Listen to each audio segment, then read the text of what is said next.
Hello everyone, welcome to our English class. Hope you all are taking care of yourself and studying also. So maintain social distancing and stay at home to be safe. Take all the preventive measures like washing and sanitizing your hands and keep your surrounding clean. So children, today in our English class we are going to study the fourth lesson of our Moments book, and the name of the lesson is In the Kingdom of Fools, and this story is a bit lengthy, so let's start our studies. Now before we start the chapter, let's see a small introduction to the author. Who was the author of the story? A.K. Ramanujan. A.K. Ramanujan was an Indian poet and scholar of Indian literature who wrote in both English and Kannada language. His works of scholarship include the Interior Landscape, love poems from a classical Tamil anthology. Ramanujan was a poet, scholar, professor, a philologist, folklorist, translator, and playwright also. He received many awards like Padma Shri, MacArthur Fellowship, and Sahitya Academy Award for English Writers. Now we'll see a small introduction to the lesson. The above story is a Kannada folktale taken from A.K. Ramanujan's Folk Tales from India. The story is all about a kingdom of fools, and this kingdom is ruled by a foolish king and his foolish ministers. Once they ordered that night should be considered as day and vice versa.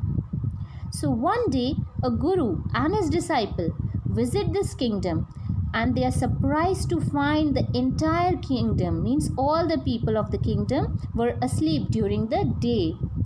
The guru immediately leaves the kingdom with his disciple as he feels danger in staying such a kingdom. Now we'll see the summary of the chapter. So there was a kingdom of fools, and in this kingdom both the king and the ministers were idiots, or you can say foolish. What they did? They reversed everything and denied justice to their people. They changed day into night and night into day. They ordered the people to sleep during day and work only after dark, means in the night. And even the animals have to follow this rule. Anyone who disobeyed this order would be put to death. So the people did according to the wish of the king. So one day what happened? Two men, a guru and his disciple, guru means saint and his disciple means the follower, visited the kingdom and found everything reversed. They were surprised to see people sleep in the broad daylight, and when darkness spread, means when night came, everyone became active and did their work. Their surprise doubled when they went to the market and found that everything cost the same, a single dudu. Dudu is the name of the currency, like rupee. So everything cost the same, a single rupee. Whatever they will buy, it will cost only a single dudu or a single rupee. The guru and his disciples were very happy because the system allowed them to buy all the food, whatever they wanted to buy, it was costing only a rupee. So first they were very happy. The guru was a wise person, so he understood. He told his disciple that it would not be safe for them to stay in the kingdom of fools. But the disciple was not ready to leave the place. Why? Because the food was good and cheap and was easily available there. So the guru left the kingdom and the disciple stayed on in the same kingdom. Being a great foodie. Why a great foodie? Because he was greedy about the food. He loved the food very much and it was very cheap. So he ate and filled his stomach every day and he became fat in a few days. One day what happened?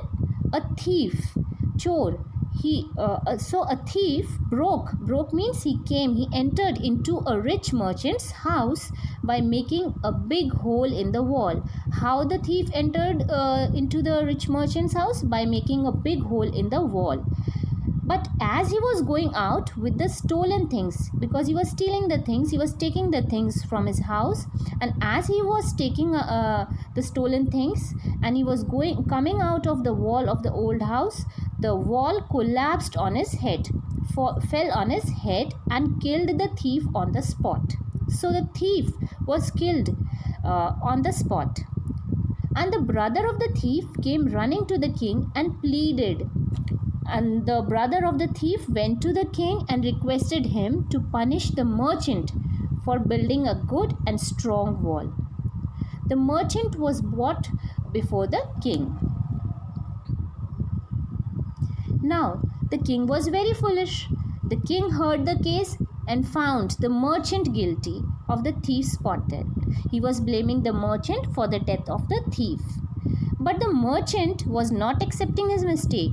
So what the merchant did? The merchant put the blame on the bricklayer who had built the wall. Now, who is a bricklayer? A person who lays brick and construct the wall. You can say the mason. So the bricklayer pleaded the king. Now the bricklayer was called before the king and the king asked him what was the problem.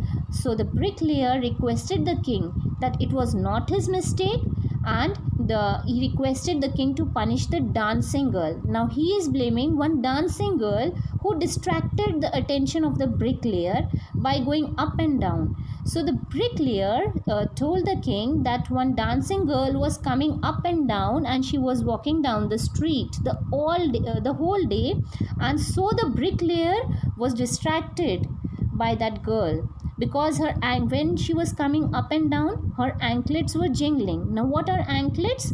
It is you can say payal. It is an ornament which is worn in your ankles, in the feet. So this girl was distracting the bricklayer. This girl was coming up and down the street, and so the bricklayer was distracted by the girl. So he put all the blame on that dancing girl. Now the king was surprised and he called the dancing girl. The dancing girl now became an old woman and she was brought to the court. So what the dancing girl did? She put the blame on the goldsmith.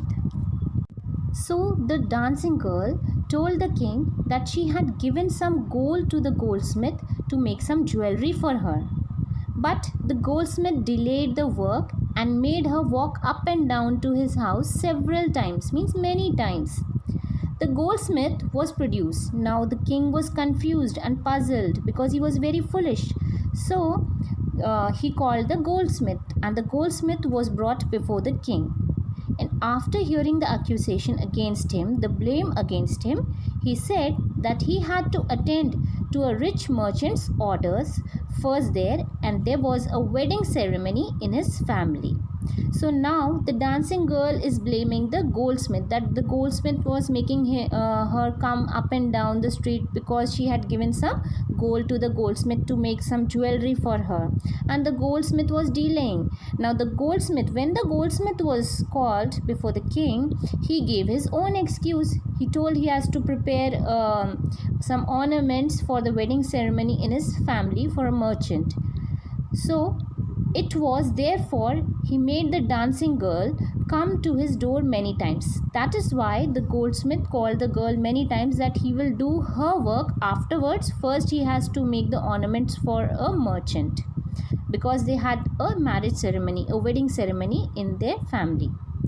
The king asked the name of the merchant. Who was the merchant? He was none other than the merchant whose wall had fallen. The same merchant whose wall had fallen, it was the same merchant. Now the merchant blamed his father who had ordered the jewelry.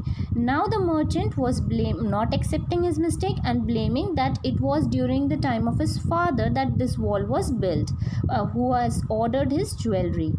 But the father is no more in this world. He died. So it was decided to punish the merchant in his place. So now what the king decided? To punish the merchant because his father was not alive. So he decided to punish his son, the merchant, in his place. So a new stake was ordered to be ready for the execution. To kill the merchant, to give the punishment to the merchant, a new stake was ordered.